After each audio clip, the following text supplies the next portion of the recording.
आज पार्लियामेंट के अंदर कोई भी बिल आता है तो कौन हमारे खिलाफ में कोई भी बात आती है तो कौन आवाज उठाता है?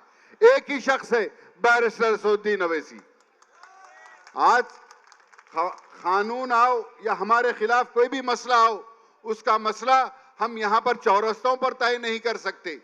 उसके लिए आपके नुमाइंदे ऐवान असेंबली और ऐवान पार्लियामेंट में होना जरूरी है।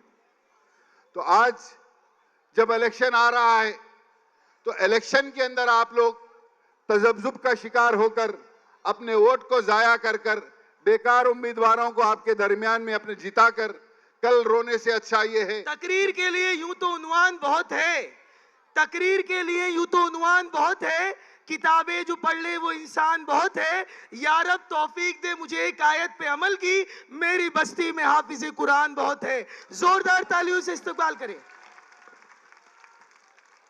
अस्सलाम वालेकुम वरहमतुल्लाहि वबरकातुहू। सैनशीन पे तशरीफ फरमा इज्जत माब अलहाज बैरिस्टर असदुद्दीन ओवैसी साहब, सदर कुल हिंद मजलिस इत्तेहादुल मुस्लिमीन व रुकन पार्लियामेंट हैदराबाद,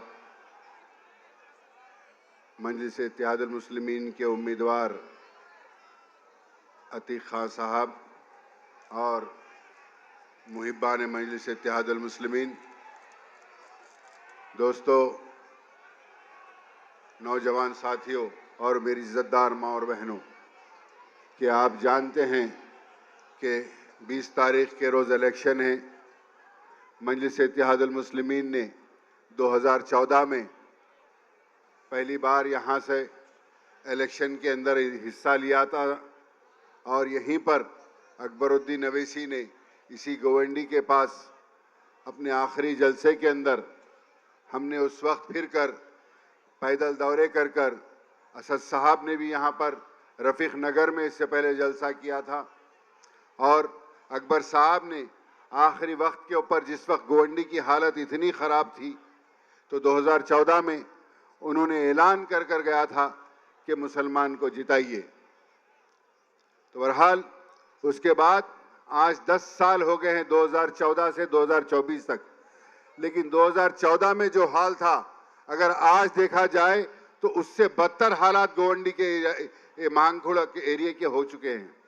आज मजलिस इत्तेहादुल मुस्लिमीन ने आपके दरमियान से आपके लिए, आपकी अच्छाई के लिए, आपकी असेंबली हल्के की बेहतरी के लिए, तमाम गरीबों के हक की आवाज़ के लिए एक अच्छे उम्मीदवार को आपके दरमियान में भेजा है। इससे पहले ये दूसरे जो उम्मीदवार हैं वो अपनी बखा के लिए इलेक्शन लड़ रहे हैं। ये मजलिस इत्तेहादुल मुस्लिमीन का उम्मीदवार मजलिस आपकी बखा के लिए इलेक्शन लड़ रही है। यहाँ पर ये फर्क है। ये आपके दरमियान में रहने वाला, ये 14 फीट की हाइट का जो रिस्ट्रिक्शंस है, वही 14 फीट के अंदर रहने वाला बच्चा जो आपके दरमियान में आपके मसाइल को जानता है, आपके मसाइल की एक सुई करेगा इंशाअल्लाह ताला। इसी फिक्र से बैरिस्टर असदुद्दीन ओवैसी साहब ने इजाजत दी कि बच्चे को बी फॉर्म देकर लड़ाया जाए ताकि गोवंडी के मसलों को हल किया जाए। आज जरूरत इस बात की है कि यहाँ के जो भी मौजूदा एमएलए हैं वो यहाँ पर जो गरीब बस्तियां हैं वहां पर अगर से कोई 14 फीट से ज्यादा ऊपर और 1-2 माले बनाता है तो असेंबली में ठहर कर कहते हैं कि ये इलीगल कंस्ट्रक्शन को तोड़ देना चाहिए। ना सिर्फ तोड़ना चाहिए बल्कि जिसने बनाया उसी से पैसे लेना चाहिए। अरे आप तो एक एमएलए हैं, आपको आवाम ने चुना है। अगर मजलिस का एमएलए जीत कर जाएगा तो तोड़ने की बात नहीं करेगा, इसको रेगुलराइज कराने की बात करेगा। उसकी जिम्मेदारी होगी कि तमाम जितने कंस्ट्रक्शन जो गरीब लोगों ने बनाए हैं उसको रेगुलराइज किया जाए। और इसके अलावा भी मजलिस ने, आप देखिए, मजलिस हमेशा आपके मसाइल उठाती आई है। आज पार्लियामेंट के अंदर कोई भी बिल आता है तो कौन हमारे खिलाफ में कोई भी बात आती है तो कौन आवाज उठाता है? एक ही शख्स है, बैरिस्टर असदुद्दीन ओवैसी। आज कानून आओ या हमारे खिलाफ कोई भी मसला हो, उसका मसला हम यहां पर चौरस्तों पर तय नहीं कर सकते। उसके लिए आपके नुमाइंदे ऐवान असेंबली और ऐवान पार्लियामेंट में होना जरूरी है।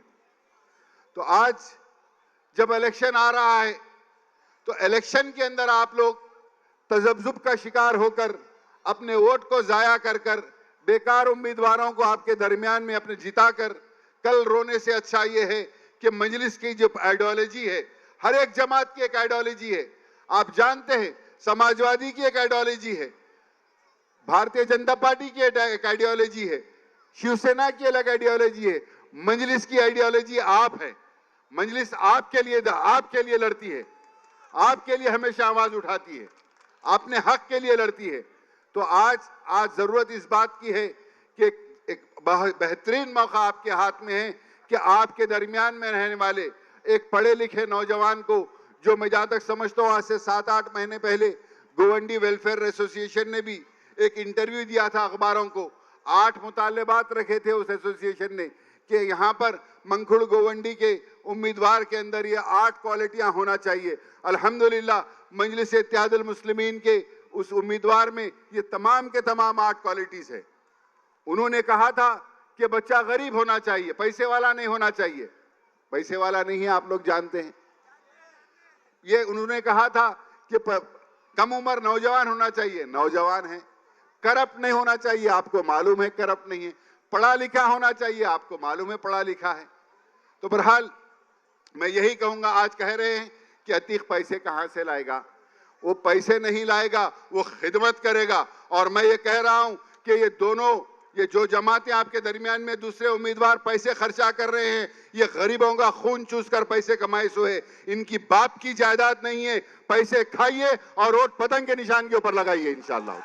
शुक्रिया, अस्सलाम वालेकुम।